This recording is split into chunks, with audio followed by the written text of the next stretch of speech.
Hello, welcome to my channel প্রবাসী বাঙালি। আমি দেবস্মিতা। করলা অনেকেই খেতে চায় না, তিতো ব্যাপারটা অনেকেই অ্যাভয়েড করতে চায়, কিন্তু কাঁচা টমেটো দিয়ে যদি এইভাবে করলা রান্না করা যায় তাহলে কিন্তু সবাই চেয়ে খাবে। গরম ভাতের সঙ্গে এটা অসাধারণ লাগে জাস্ট খেতে। তাই সবাইকে রিকোয়েস্ট করব, একবার অন্তত বানিয়ে খেয়ে দেখবেন।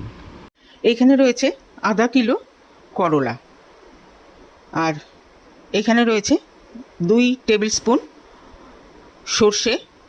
এটাকে ভালো করে মিক্সিতে পেস্ট করে ছেঁকে নেব, যাতে কোনো খারাপ এফেক্টটা না থাকে। আর এখানে রয়েছে কাঁচা টমেটো। এই করলাগুলো কাটবো। করলাগুলো কিন্তু এই যে ওপরের যে এটা রয়েছে সেইটাকে একটুখানি ছাড়িয়ে নেব, যাতে তিতো ভাবটা একটু চলে যায়। এইরকমভাবে এইটাকে একটুখানি ছাড়িয়ে নেব সবগুলোরই।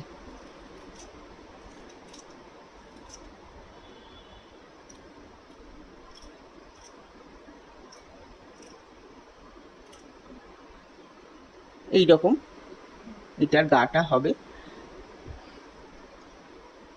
রান্নাটা করব সর্ষের তেলে, ব্যাস, বেশি তেল কিন্তু দেব না। তেলটা গরম হয়ে গেছে। এখানে 1 টিস্পুন পাঁচফোড়ন নিয়েছি, আর 3টে শুকনো লঙ্কা। এখানে করলাগুলো এরকম লম্বা লম্বা পিস করে কেটে নিয়েছি। একদম কচি করলা, সেই জন্যে বীজগুলো ছাড়ানোর দরকারই পড়েনি। যেগুলোর একটু একটু করে বীজ ছিল সেটা কিন্তু বীজগুলো ছাড়িয়ে নিতে হবে। আর এই যে ওপরের গাটা সেটা তো ছাড়িয়েই নিয়েছি। এবারে এটা দিয়ে দিলাম।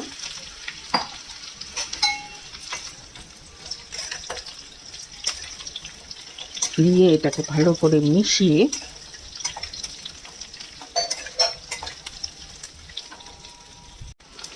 দেব এটাতে সল্ট পরিমাণ মতো, দিয়ে এটাতে ভালো করে মিশিয়ে দেব। মিশিয়ে ফ্লেমটাকে মিডিয়ামে রেখে এটাকে ঢাকা দিয়ে দেব করলাটা সেদ্ধ করার জন্য। বেশ খানিকক্ষণ ঢাকা দিয়ে রেখেছিলাম।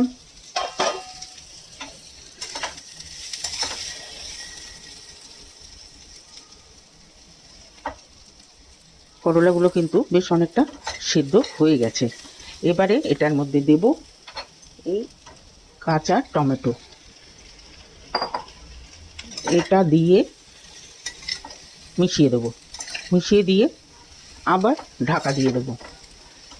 ঢাকা দিয়ে দিলে টমেটোগুলো যেন গলে যায়, আর সাথে এই করলাগুলো যতটুকু সফট হওয়া বাকি ছিল সেটাও সফট হয়ে যাবে। বেশ কিছুক্ষণ আবার ঢাকা দিয়ে রেখেছিলাম। মধ্যে মধ্যে কিন্তু নেড়ে দিয়ে গেছি। করলাগুলো ভালো মতোই সিদ্ধ হয়ে গেছে, একদম নরম হয়ে গেছে।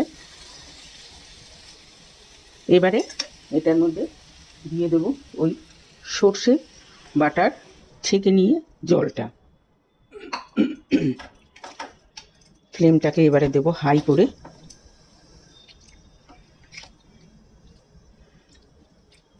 খোলা অবস্থাতে এটাকে ফোটাবো।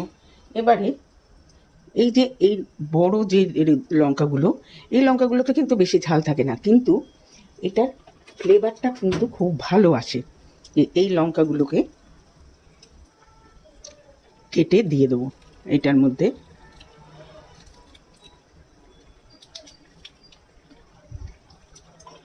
বেশ শুকিয়ে এসছে। এবারে দিয়ে দেবো এটার মধ্যে ধনে পাতা।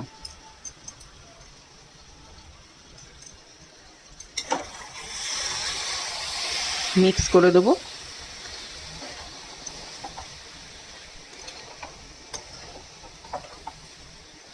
আর লাস্টে দিয়ে দেব এটার মধ্যে অল্প একটু সর্ষের তেল দিয়ে ওভেনটা বন্ধ করে ঢাকা দিয়ে দেব। মিনিট 5 ঢাকা দিয়ে রেখেছিলাম।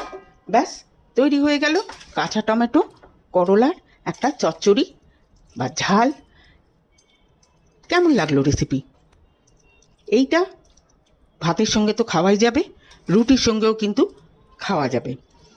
বেশি তিতো হয় না, যেহেতু ওপরের এটা ফেলে নিয়েছি সেই জন্যে এটা বেশি তিতো কিন্তু হয় না। যদি রেসিপি ভালো লেগে থাকে তাহলে অবশ্যই কমেন্ট বক্সে জানাবেন, লাইক করবেন, শেয়ার করবেন ফ্রেন্ডস অ্যান্ড ফ্যামিলিদের সঙ্গে, সাথে আমার চ্যানেলটিকে সাবস্ক্রাইব করতে ভুলবেন না। আজকে তাহলে চলি, নেক্সট দিন আরেকটা এরকম মজাদার রেসিপি নিয়ে চলে আসব। সবাই ভালো থাকবেন, সুস্থ থাকবেন। ওকে দেন, বাই।